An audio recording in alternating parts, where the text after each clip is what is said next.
Welcome back to the Let's Build a Willys Jeep channel.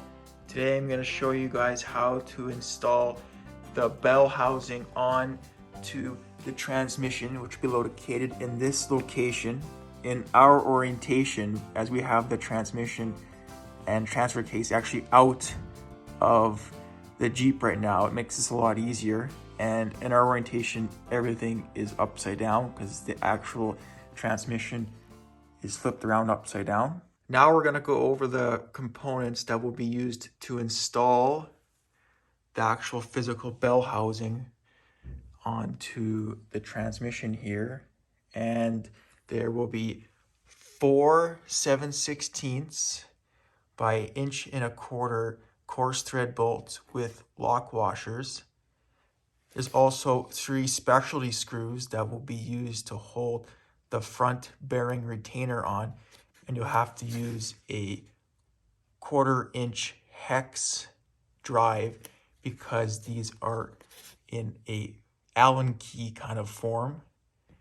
And there also will be a gasket that will be installed between the front bearing retainer and the transmission here, and it's important that we use gasket sealer as well, number 2, to ensure that this doesn't leak and try prevent as much leaks as humanly possible. Before you install the bell housing, you want to make sure to install the front bearing retainer in first. So I would just push it down from the back side here going into the bell housing, and make sure you don't set it all the way in.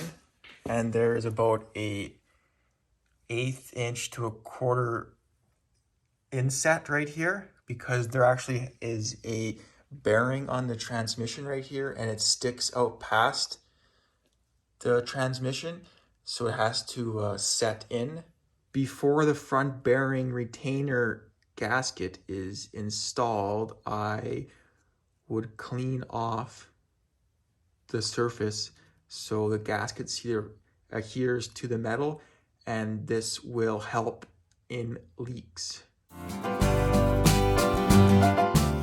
Make sure the gasket is in the correct orientation, so have these 3 little notches that will line up with the specialty screws to install the front bearing retainer, and this right here will make room for this hole right here. As you can see, the gasket lines up. Make sure that you use number 2 FORM-A-GASKET from PERMATEX, as it works best for these kind of applications.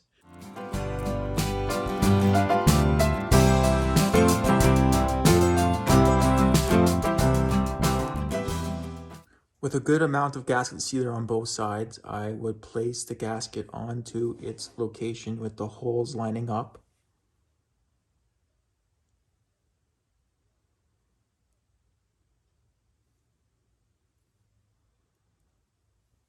I would also use some more gasket sealant just to touch up the side that was touched quite a bit.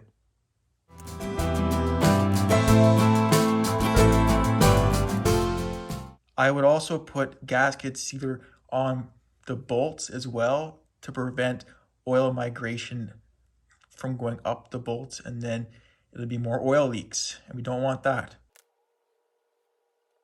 The 7 bolts now have gasket sealant on them, and now they can be placed and threaded into the transmission to hold on the bell housing. With the bell housing orientated in the correct position, so with the inspection hole facing towards the top, but in our orientation it'll be facing down, and now it just slides onto the shaft.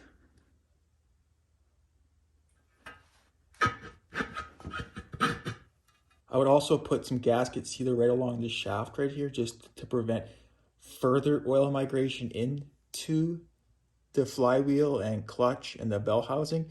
It's a safe thing to do.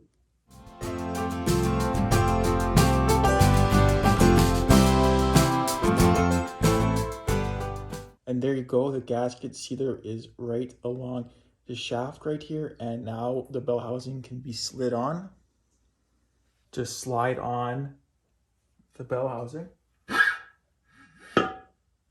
These 3 specialty bolts will go into these holes right here and just thread in.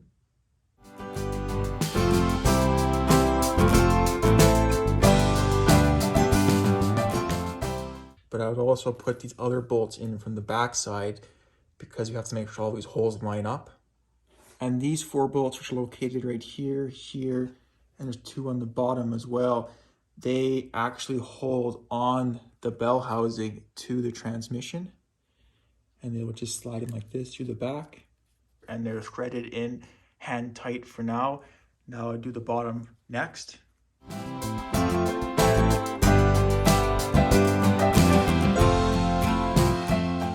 With all 4 bolts hand tight, now you use a wrench to tighten them down, and then they have to be torqued.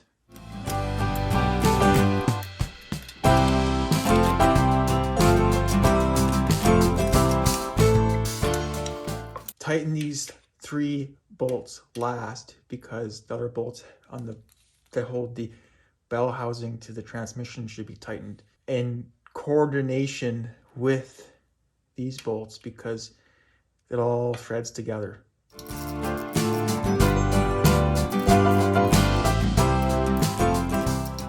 And now you torque these front bearing retainer specialty bolts between 12 and 18 foot-pounds, and I would just set the torque wrench to 15 foot-pounds.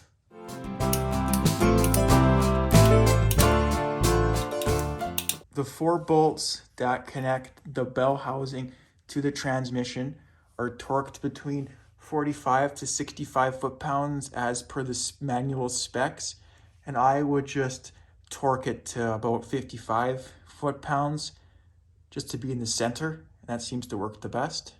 The bell housing install is now complete. It is properly sealed and torqued to specs.